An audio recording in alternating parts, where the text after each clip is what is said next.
खूपच सुंदर वाटतंय कलर. पण आहे.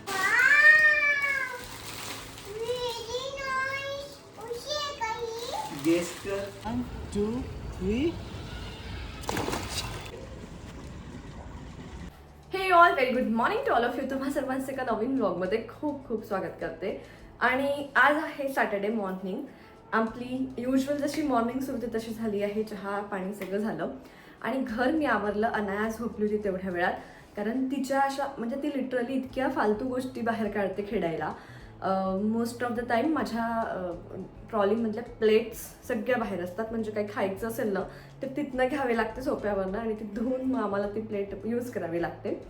सो ते आणि काही बलून्स, ते बलून फुगवायचं, तो पंप किंवा अशा भरपूर गोष्टी असतात ज्या युजलेस पडल्या असतात आणि तिच्यासमोर त्या मला आवरता येत नाही. कारण मग तिचं असतं नाही मम्मा हे मला खेळायला पाहिजे, नाही मम्मा मला खेळणे सोडून तिला सगळं पाहिजे असतं. आणि म्हणून मग ती झोपली होती तेवढ्यात मी सगळं आवरून ठेवलं, तर सगळं आतमध्ये टाकलं. कारण आज आमच्याकडे 2 अजून शैतान येणार आहे. कोण काय ते पुढे सांगतेस. पण मग आता एकदम युजल मॉर्निंग सुरू झाली. ती जस्ट उठली आहे, आता बनाना खाते. तिला मी रिश्वत दिली आहे की जर तुला तुझ्या फ्रेंड्ससोबत भेटायचं असेल तर मम्माला आवाज द्यायचा नाही मम्मा बोलताना, आणि म्हणून ती शांत बसली आहे. माझे फ्रेंड्स पण मला विचारतात की अगं तू कसं काय असं फ्रेंड कॅमेरासमोर बोलू शकते, अनया कशी काय शांत बसते, ती मध्ये मध्ये नाही करत का, म्हणजे तू बऱ्यापैकी फ्रंट कॅमेराने बोलते. So yes, she is good girl by the way. तिला सांगितलेलं ती ऐकते, पण कधी कधी तुम्ही बघितलं पण आहे की ती त्रास देते मध्ये मध्ये, मध्येच मुद्दामच मला मम्मा मम्मा चिडवते. बट आज ती गुड गर्ल सारखी उभी आहे, दाखवते मी तुम्हाला. आणि बनाना खाते सकाळी उठून. रोज तिचं फिक्स असतं. मी दूध थोडं अवॉइडच करते, जेवढं अवॉइड करता येईल देते, पण असं नाही की देत नाही, पण खूप कमी देते. सो आज माझे फ्रेंड्स येणार आहेत. म्हणजे मी जेव्हा पुण्यात जॉब करायचे ना तेव्हाचे माझ्या ऑफिसमधले फ्रेंड्स होते. कलिग म्हटल्यापेक्षा ते फ्रेंड्स जास्त होते, कारण एकीचं नाव अंकिताच आहे आणि ती नागपूरचीच आहे. त्याच्यामुळे मग आमचा एक छान बॉन्ड होता. एक छान मेमरी सांगायची तर आम्ही दोघींना मी स्वतः टिफिन बनवायचे तेव्हा पण. म्हणजे मला फार स्वयंपाक येत नव्हता. मी जस्ट कॉलेज झाल्या जॉबवर लागली होती आणि पुण्यात आली होती. मला ABCD पण येत नव्हती स्वयंपाकातली, पण तिथनंच माझ्या स्वयंपाकाची शिकण्याची सुरुवात झाली. आणि मग मी तिथनं शिकायला सुरुवात केली हळूहळू. पण मी स्वतःच बनवायची, कारण मला ते मेस वगैरेवरचं नाही खाणं व्हायचं. मी 2 महिने ट्राय केलं होतं. सो त्यावेळी काय करायचं ना, आम्ही सकाळी एवढ्या म्हणजे पटापट सगळं बनवणं होत नव्हतं. तर अंकिता आणि आम्ही दोघी रोज कसं करतो, तो एक दिवस ती भाजी बनवेल तर दोघींची बनवेल, आणि एक दिवस मी पोळी बनवेल तर दोघींच्या बनवेल. सो एक दिवस ती भाजी आणायची, एक दिवस मी भाजी न्यायची. तर ज्या दिवशी तिने भाजी आणली त्या दिवशी मी पोळी नेणार. सो आमच्या दोघींचं काम जरा सोपं व्हायचं की कणिक भिजवतच आहे तर एकापेक्षा 2 माणसाची भिजवायची आणि 2 पोळ्या एक्स्ट्रा टाकायच्या, आणि भाजी बनवतच आहे तर एकापेक्षा 2 माणसाची. आणि भाजी आणि पोळी बनवायला तेवढाच जास्त वेळ लागतो. सो आम्ही दोघी असं मॅनेज करायचो. तर ही छोटीशी आमची एक मेमरी होती. आणि आज तिला पण अनायापेक्षा 1-2-3 महिन्याने मोठी मुलगी आहे. सो आमचं बरेच दिवसांचं चाललं होतं आपण भेटू. सो आज ती माझ्या घरी येत आहे. आणि रेवतीला तुम्ही याच्या आधी बघितलं असेल, ती पण येते. तिची मुलगी मोठी आहे, एक 6-7 वर्षाची आहे. आणि आज ती माझ्या साड्या पण घेऊन येणार आहे. तर ती तिकडे पेठेत गेली होती आणि आमच्या साड्या, ती पण माझ्यासोबत होती साडी घ्यायला, तर तिची आणि माझी साडी ती घेऊन येणार आहे. सो माझी साडी कुठली आहे हे सुद्धा तुम्हाला मी आज दाखवते. त्याचसोबत आज दिवसभरात काय काय होतं हे आजच्या ब्लॉगमध्ये शेअर करते. तर व्हिडिओ शेवटपर्यंत नक्की बघा, आणि आवडला तर लाईक शेअर सबस्क्राईब करायला मात्र विसरू नका. आता छोटी मुलं येत आहे किंवा कोणी घरात येतं तर जरा घर क्लीन करते म्हटलं तर तेवढं काम सकाळचं आवरते. सोबतच आज मी पावभाजी बनवणार आहे स्पेशल. तर मग त्याची रेसिपी पण तुमच्याशी शेअर करते. So stay connected. हे पा माझं गुद्दू गर्ल कसं छान उभं होतं है ना. हाय हाय, गुड मॉर्निंग. चलो ओमा बाय बाय. बाय बाय नाही, आज दिवसभर आपण मस्ती करणार आहे. नानूचे फ्रेंड्स येणार आहे आज, माहिती का. थोडी खुश आहे. मी तिला कालपासून सांगितलं की तुझे फ्रेंड्स येणार आहे. खूप खुश आहे ती. आता वीकेंड म्हटलं की माझी छोटी मोठी क्लिनिंग चालली असते, प्लस त्यात आज मुलं नव्हती घरी, म्हटलं थोडीशी डस्टिंग क्लिनिंग करून घेऊ. आणि त्यासाठी मी पहिले तर सोफा क्लीन करायला घेतला. तर म्हटलं सगळ्या उश्या एका साईडला उचलून ठेवू. आणि अनायाचं लगेच सुरू झालं की मम्मा मी तुला हेल्प करते. आणि ती पण आपली कामाला लागली होती आणि खरंच ती ॲक्च्युअली हेल्प करत होती. सगळ्या उशा वगैरे तिने मला उचलू लागल्या. त्यानंतर हे माझ्याकडे अगारोचं व्हॅक्यूम क्लीनर आहे. याने पटापट काम होतं. म्हणजे गाद्यांमध्ये आपल्याला धूळ दिसत नाही डोळ्यांनी, पण तिथे ॲक्च्युली खूप धूळ असते आणि मुलांचं कधी कधी काही सोफ्यावर पडतं वगैरे. जसं की बरेचदा मी अनायाला मुरमुरे वगैरे खायला देते, ती सोफ्यावर खात बसते आणि बरेचदा ते सोफ्यावर पडतात आणि तिथले ते उचलून पण खाते. तर त्या केसमध्ये माझा सोफा नेहमी क्लीन असणं खूप गरजेचं आहे आणि म्हणून मी अधनंमधनं तो क्लीन करत असते. सो म्हटलं चला आज सगळं व्हॅक्यूम करून घेऊ. सो सगळ्यात पहिले सोफा व्हॅक्यूम करून घेतला आणि त्यानंतर मला घरातली जाडेसुद्धा काढायचे होते.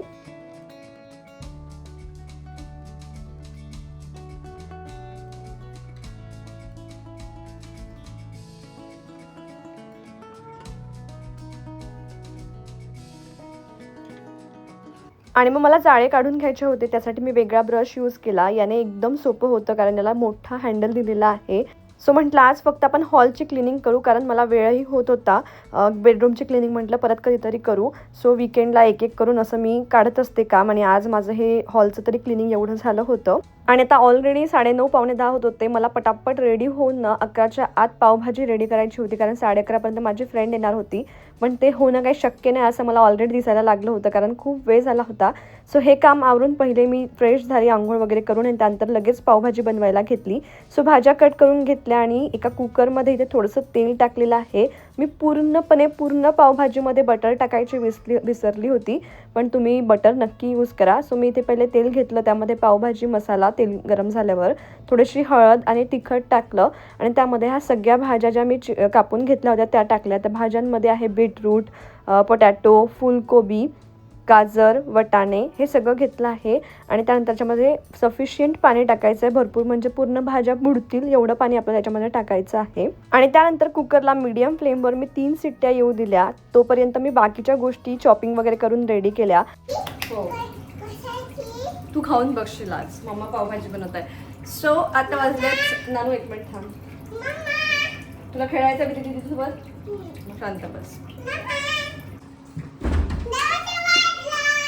हळू हळू हळू हळू हळू हळू थांब थांब. काय केलं तू बेटा? आत्ताच मम्मानी सगळं आवरून ठेवलं तर मी आत्ताच पसारा काढला. हो ना? हां, असंच असतं म्हणा आमच्याकडे. माझं असं झालं होतं की तुम्ही लोक यायच्या आधी माझं सगळं हे किचनचं काम आवरलं पाहिजे, पण तसं झालं नाही. आणि तेवढ्यात रेवती आली आणि माझी पावभाजी राहून गेली होती. चला म्हटलं आता आपण ती फोडणी देऊ. सो इकडे कढईमध्ये तेल टाकलं, जिरं मोहरी टाकलेली आहे, त्यानंतर अद्रक लसणाची पेस्ट टाकली आहे भरपूर, त्यानंतर कढीपत्ता टाकला आणि 2 मिनिटं तेलामध्ये हे सगळं छान परतून घेतलं. आणि आता पावभाजीसाठी ज्या मेन गोष्टी लागतात, कांदा, टोमॅटो आणि शिमला मिर्च, ते मी ना हँड ब्लेंडरनी पटापट चॉप करून घेतलं होतं. त्याच्यामुळे माझी खूप मोठी मेहनत वाचली होती आणि एकदम बारीक बारीक चॉप करून घेतलं. खूप जण काय करतात, जेव्हा आपण भाज्या कुकरला लावतो ना त्याच्यासोबतच शिमला मिर्च, कांदा, टोमॅटो सगळं लावतात, पण मला ते तसं आवडत नाही. मला त्याचा फ्लेवर असा पूर्ण मिक्स होऊन जातो असं काहीसं वाटतं. सो ह्या भाज्या 3 टोमॅटो, कांदा आणि शिमला मिर्च मला असं शिजवायलाच आवडतं. सो त्याच्यामुळे मी हे ब्लेंडरमध्ये अगदी बारीक चॉप करून घेतलं. आणि आता हे थोडंसं अद्रक लसणाची पेस्ट वगैरे झाली की त्यामध्ये हे सगळं ॲड केलं. आता हे मला वाफेवर 3 ते 4 मिनटं किंवा 5 मिनटं समजून घ्या आपल्याला ते होऊ द्यायचं आहे. सो सगळं यामध्ये टाकलं, मिक्स करून घेतलं आणि याला झाकून ठेवलं 5 मिनटं. तोपर्यंत मी माझं बाकीची क्लिनिंग वगैरे सगळी आवरली. बघा झाकण खोलल्या छान अशी वाफ आली आहे. वाफेत कांदा वगैरे छान शिजून जातो. आणि त्यानंतर आता मला याच्यामध्ये मसाले ॲड करायचे होते. सो इथे मी पावभाजी मसाला घेतलेला आहे, तिखट घेतलेली आहे आणि हळद घेतला आहे. या व्यतिरिक्त कुठलेही मसाले मी इथे वापरलेले नाही आहे. आणि हो, मीठ सांगायचे विसरलेच होते, ते सुद्धा यामध्ये टाकून घेतलं. बाजूला ज्या कुकरमध्ये आपण भाज्या शिजवायला ठेवल्या होत्या तो कुकरही थंड झाला होता. त्यात सगळ्या भाज्या मस्त स्मॅश करून घेतल्या पावभाजी स्मॅशरने तिथेच. म्हणजे इथे आपल्याला कढईत टाकल्यावर फार जास्ती मेहनत करायची गरज पडत नाही. सो सगळ्या भाज्या याच्यामध्ये टाकल्या, स्मॅश केलेल्या, सगळं मस्त मिक्स करून घेतलं. आता गरजेपुरतं आपल्याला पाहिजे तसं कमी जास्ती पाणी आपण टाकू शकतो. मला एकदम घट्ट पावभाजी नाही आवडत म्हणून मी थोडं जास्ती पाणी टाकते. वरनं मस्त अशी कोथिंबीर टाकली आणि काहीही कलर न वापरता म्हणजे फूड कलर वगैरे न वापरता फक्त बीटरूटने पावभाजीला इतका सुंदर कलर आला होता आणि ती टेस्टीही तेवढी झाली होती. सो ही रेसिपी तुम्ही कधी ट्राय करताय नक्की कमेंटमध्ये सांगा. तुमच्या तोंडाला पाणी सुटलं की नाही हे सुद्धा सांगायला विसरू नका. आणि त्यानंतर मग आमचा दंगा चालला होता घरात. आणि सध्या आमचं घर असं काहीसं दिसतंय. काय झालं बेटा तुला? काहीतरी झालं का? दाखव.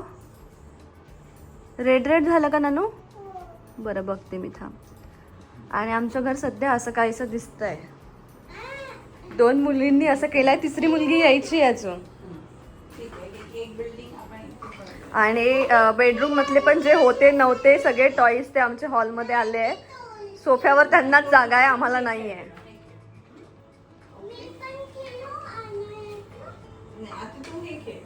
यार खूप लोकांना नाही कळलं.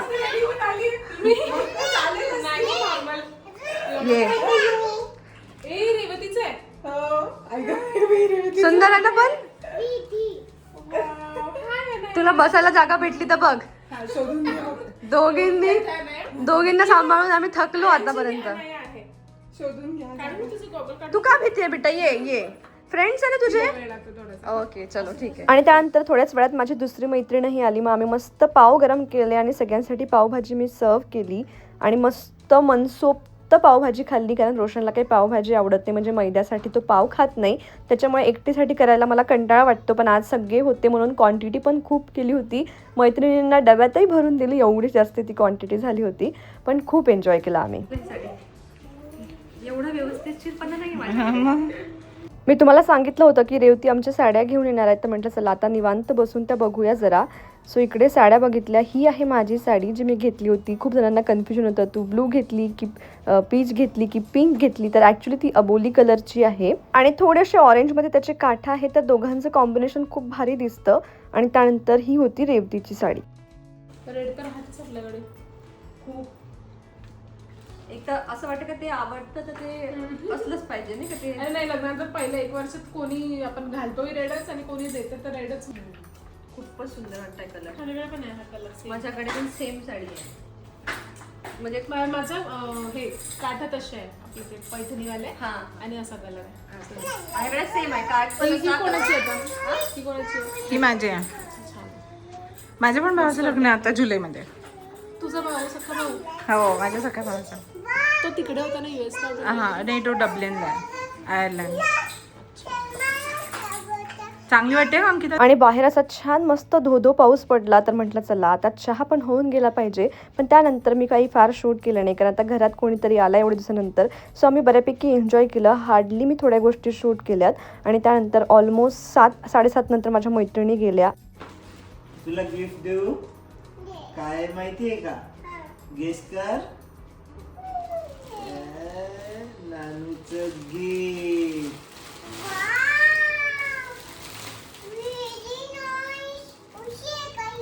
गेस कर.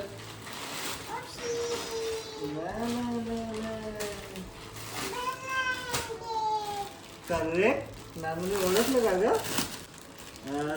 अभी निकलेगा नानू का बँकलेट. तुला माहिती आहे का या बँकलेट मध्ये मॅजिक पण आहे. युनिकॉर्न. काय सांग? आणि हे स्टार. आणि तुला माहिती आहे का नानू, मम्माला म्हणा मम्मा लाईट बंद कर.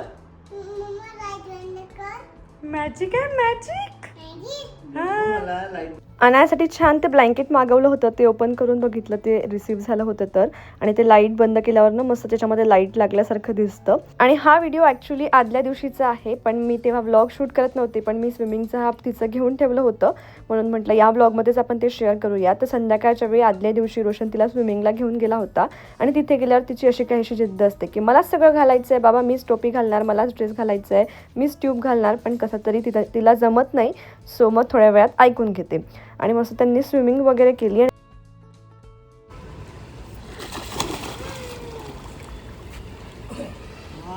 2, 3.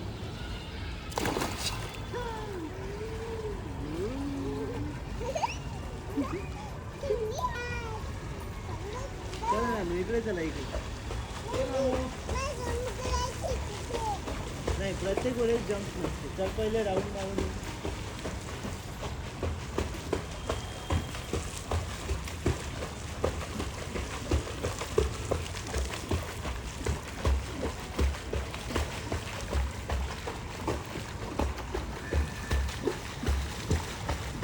थांब थांब थांब. राहू देऊ का असं? का? बरं इकडे ये. माझ्याकडे मग जंप मारायला. हा बरं तिकडे जा. हा जा जा पटपट जा पटपट मारी मागे मागे कर हाताने. हां फास्ट. सो आज खूप दिवसानंतर आम्ही मैत्रिणी भेटलो होतो. खूप गप्पा गोष्टी झाल्या, खूप एन्जॉय केलं, खाणं पिणं झालं, मुलांच्या खूप मस्ती झाल्या की संध्याकाळपर्यंत आम्ही सगळेच खूप थकलो होतो. आणि म्हणून मी आज फारसा व्हिडिओ पण शूट केला नाही. तर आजचा आपला छोटासा ब्लॉग तुम्हाला कसा वाटला मला नक्की कॉमेंटमध्ये सांगा. आणि भेटूया पुढच्या असंच एका छानशा ब्लॉगमध्ये. तोपर्यंत बाय बाय.